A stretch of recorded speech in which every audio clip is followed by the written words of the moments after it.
Maglagay na po ako ng tubig, mga 4 cups.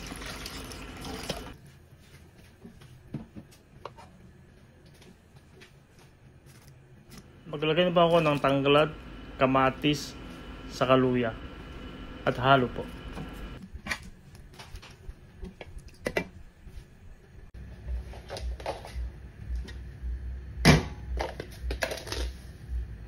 Maglagay na po ako ng asin.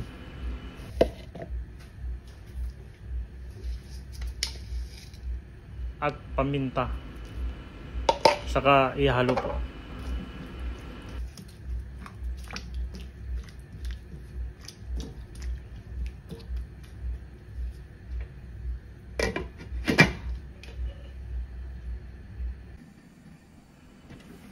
Kumukulo na po.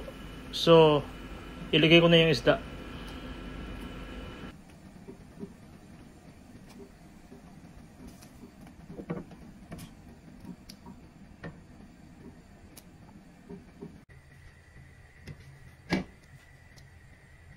Maglagay na po ako ng patis, mga 2 teaspoon para mas masarap.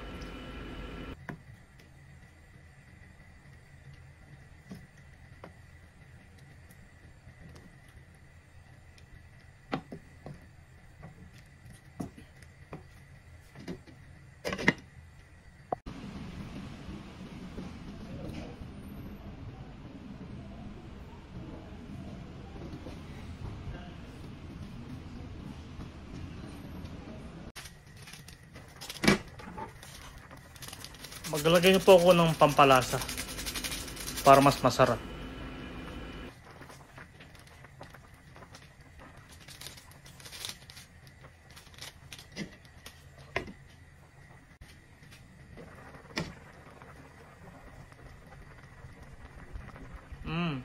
Mabango-bango na.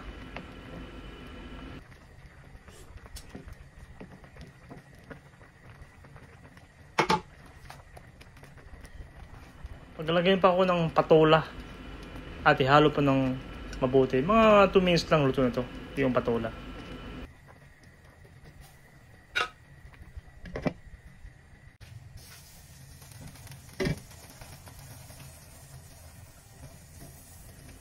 Maraming salamat po pala sa nanonood sa aking channel, Nelsky TV. Sana po patuloy akong panoorin.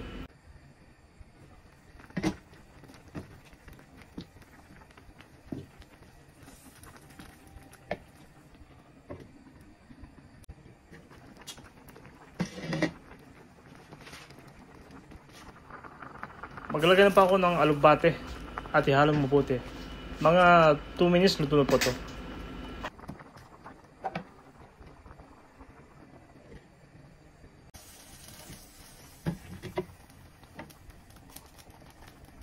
Maglagay pa ako ng dahon ng sibuyas.